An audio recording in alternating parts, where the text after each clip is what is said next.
So you decided to stack a little silver. Not sure what you want to buy, what you want to stack, what you want to have in your stack. So let's talk a little bit about the different types and what might be a good way to go and also what may not be the best way to go. We're going to talk about all that today because today is Silver Sunday.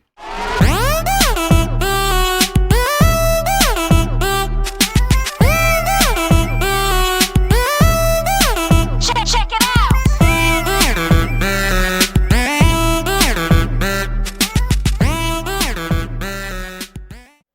What is going on, everybody? Silver Scrounger here. And today, as I said in the intro, we're going to talk a little bit about silver stacking. A little bit about other things as well. What some of my new goals are and whatnot. But mostly we're going to talk about starting off to stack silver. But before we get to that, let's talk a little bit about what the silver price has been doing. So looking here, silver prices are kind of steadying out right at around the $24 mark. Honestly, it's a little lower than I was expecting to be by Halloween. If you guys have watched my videos recently, I've projected possibly $25 an ounce silver. But I did say it would go 24 to 25, so it's almost about where I expected it to be. Almost. Not quite. I still believe that it will reach upwards to $27 or $28 by the end of the year. Really depending on a lot of different factors, but we'll see what happens. If it stays down this low, that's even better because that's just a little more silver that everyone can buy. So we'll see. And then you look here, we got our gold to silver ratio. Right now it's at 74.66 to 1, meaning it takes 74.66 ounces of silver to equal the same in value of 1 ounce of gold. Now, the main reason why I'm starting to keep track of that is, of course, part of the goal that I've set myself for the rest of this year, which we'll talk about. So getting back to what we were talking about, there's a lot of different ways to start off. There's a lot of different reasons to start off. We're not going to get into the reasons at all, but we're going to talk a little bit about what to stack, what not to stack, and the reasons for those, and show you some of what I have to give you an idea. So first off, stacking silver is a good way for you to do a few things. Have a hedge against inflation, or just like for me, it is a savings. It is not an investment. It will not make you rich in any way, shape, or form, because there's no way that silver is going to go to the moon, as people say. It will raise sharply if inflation raises sharply, which means this will be about the same value as it is today because of its value in accordance with the value of other things. What I mean by that is, let's see here. We'll say a 1964 quarter. See if I have one. There we go. 1964 quarter. I'm sure some people have heard this before, but I'm going to say it again. This 1964 quarter, back in 1964, it was only worth 25 cents. The crazy thing is, you'd be able to get 1 gallon of gas with this quarter. And that was back in 1964. Now, today, because of the price of silver and what this quarter is worth in its silver content, you can still get a gallon of gas, but you can also now get yourself probably a soda along with that gallon of gas, because as of today, this is probably worth about $4.50 or so. Some people will pay $5 for it for the silver content in it. So that'll get you gas and a soda in today's prices. That's how I mean by how silver will be the same worth of what it was then or now or later, whatever. We're not getting too deep into that. But for stacking silver, especially for newcomers, there's some things that you might want to look into, do your own research type of thing, find out some usual going standard prices for things, find out what spot price is, understand what spot prices are, and where you can get it the cheapest, because that is a lot of the stackers' goal is to get as much silver. That's why I brought out everything that's in capsules or protected by plastic, because I'm Butterfingers. But you want to get as much silver for as little cost as possible. So that's what stackers generally want to do. They want to stack for weight. Now there are some that stack only government minted coins or things like that, but that's whatever. They are a lot more highly recognizable by a lot of people. But usually what you want to do is you want to find the most amount you can for the cheapest. Now there's a lot of different ways to do that. One is like what you see here, getting 10-ounce bars. They are probably a little cheaper on as far as the premiums than what you would get for a generic round. But at the same time, this will be slightly harder to liquidate or move or sell than the 1-ounce round would be. So there's a lot of different factors to look into. A lot of things you want to do is you do want to look at generic rounds and bars, honestly. Some places generic bars will be a lower premium than the rounds. Other places it'll be the other way around. But these will typically be the cheapest 1-ounce rounds and bars you can get are generic rounds and bars. They will have a lower premium than, say, your coins, your kookaburras, your maple leafs, American Silver Eagles. These will all typically have a higher premium. Now, a lot of people say, yeah, but when you sell it, you get some of that premium back. True. But it all depends on everyone else's own taste and their own desires. Then you got also constitutional silver. This is all 90%. Right? So 90% of the metal that's in this coin right here is silver. And this is the best way to do fractional silver, in my opinion. So that's why I've got a bunch of constitutional silver out, or junk silver. And like I said, this is the best way for doing fractional silver. Because as you get into smaller and smaller amounts of silver in the bars, rounds, coins, whatever you want to decide on getting, the higher the premium are. So you get a 1/2 ounce, say buffalo round, it will have a higher premium than what the 1-ounce would.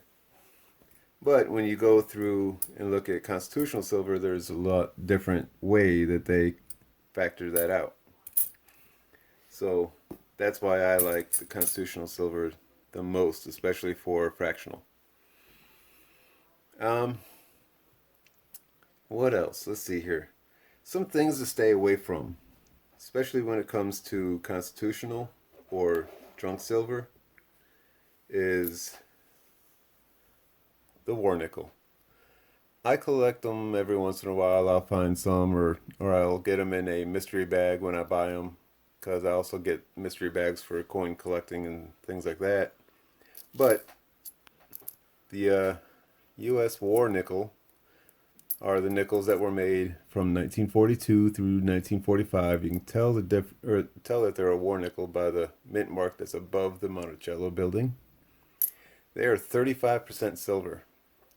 So there's a very little amount of silver in these, and the reason for that is they needed the nickel to aid in the war effort. So they replaced 35% of it with silver. And in today's market, this one war nickel right here is probably going to be worth about $1.50 at the most, maybe $1.40. So this dime right there actually has more silver in it than this nickel.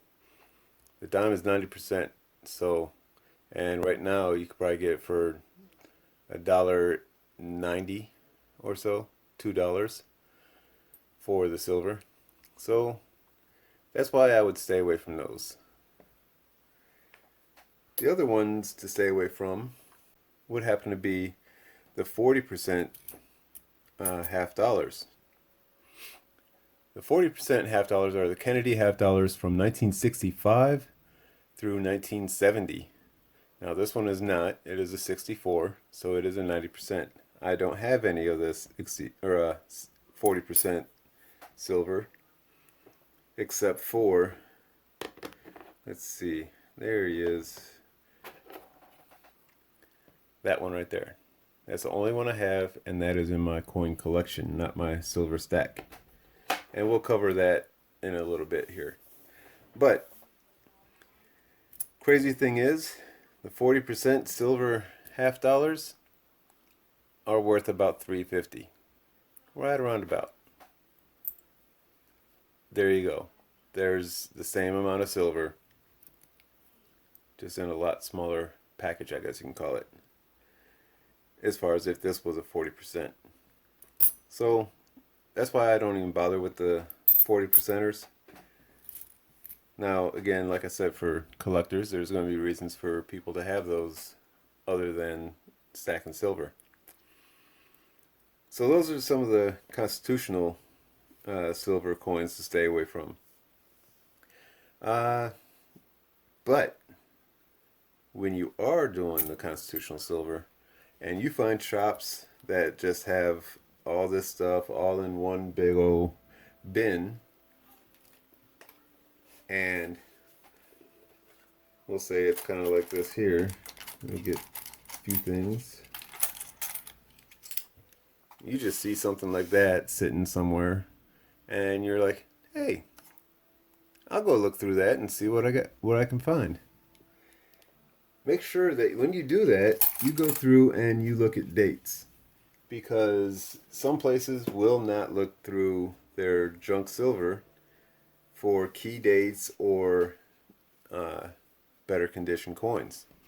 Some of these are some of those examples.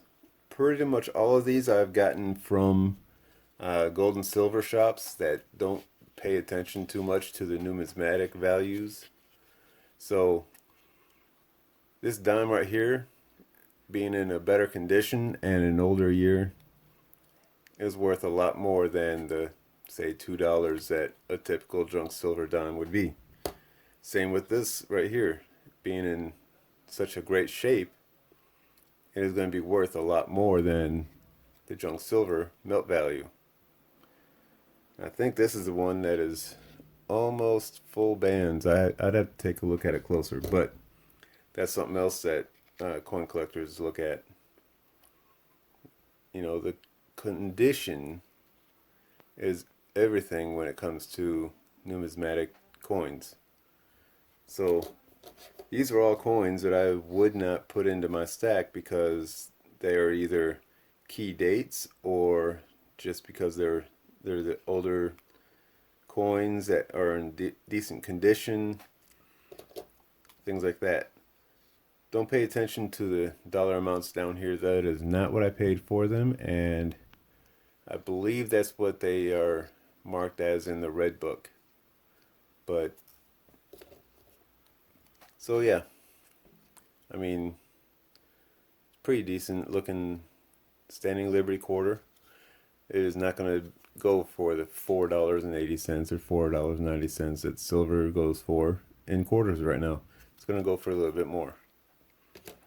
And again, you got the real nice condition quarter, the more recent quarter, the nice Washington, but it's in really good shape.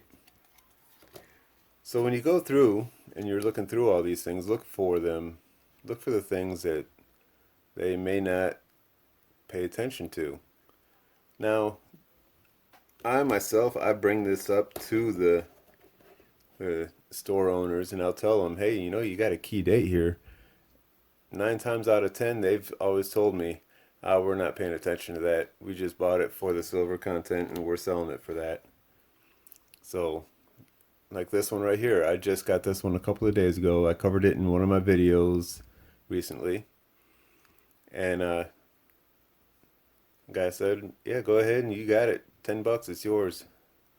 So I paid 20 times face value for a key date Walking Liberty $half. That's worth about $45, believe it or not. So,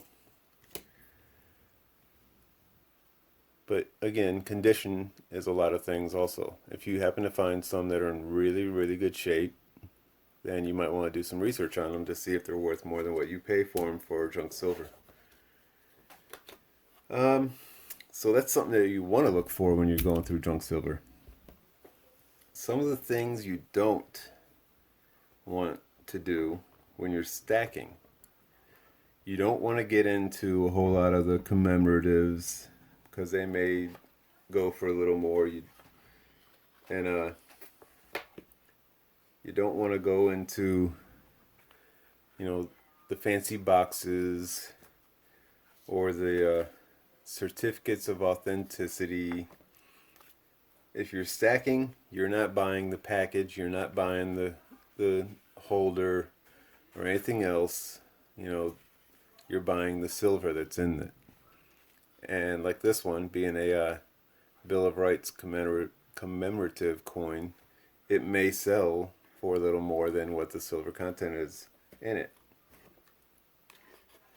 So I would stay away from commemorative coins. Another one I would stay away from are sets, proof sets, mint or silver sets, things like this. In here there's 1, 2, 3 coins that are silver out of the 5. And that's probably going to be $16, $50, $17 worth of silver in those 3 coins. But this whole set is going to cost you $25. So, and that's a half because of the packaging and the other 2 coins being proofs. But they're really nice coins. The only reason why I got this is because of the year that it is. And that is the year that I retired, or actually joined the U.S. Navy. So I wanted to get something that was commemorative to that. Now, one of the big things you don't want to do when you're stacking silver is kind of like what I already showed. You don't want to go for graded coins. These will always go for much higher than what the silver content is in them. So you don't want to really bother with graded coins unless there's some way that you find an extensively crazy deal on them. But 9 times out of 10, any of these you're going to pay a much higher price than what they're worth in silver. So these I would stay away from unless you are doing a coin collection. Then you want to look into these and see if you can't get a good deal on them. And speaking of graded coins, I am literally 6 subscribers away from doing my next giveaway, and it will be for a silver coin. It'll be for this 1999 S silver proof PCGS graded PR69 DCAM, and this is one way that I would add it to my stack, as if it was given to me. So if you guys are all enjoying the videos and everything, I need some help getting those last 6 subscribers so we can get up there and get that thing given away. So hopefully y'all will share some and get a few more subscribers in here, and subscribe yourself if you haven't. But now, moving on to the next item of things I would stay away from as far as stacking, especially for new stackers if you're trying to get some weight going and for the lowest possible price. And that is going to be in special hand pours. These will cost a little bit more because of the individuals that are doing the pouring. They have to make a buck or two off of their work, because doing all this is time consuming, and also there are expenses involved with either making the molds, getting the silver themselves, and also all the different things for, you know, the furnace, you know, gas, everything else. They have to make up for that and everything. This is one of my favorite ones that I have, Spartan helmet. But and this one's even better. I don't know if there's any Star Wars fans out there, but it's the Han Solo and carbonate theme right there. That's just a coffin. But I wouldn't get into hand pours too much, at least at first, unless you are really, really wanting to. So some of these hand pours that I have were special I did it type of purchases. Like, I believe I got this one when I reached 25 ounces, and that was pretty cool. And then my Han Solo I got when I passed 50 ounces.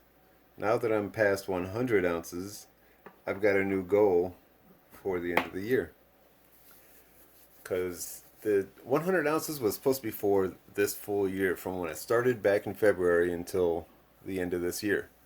Well, I passed that 100 ounces about 3 weeks ago, and I made myself a new goal.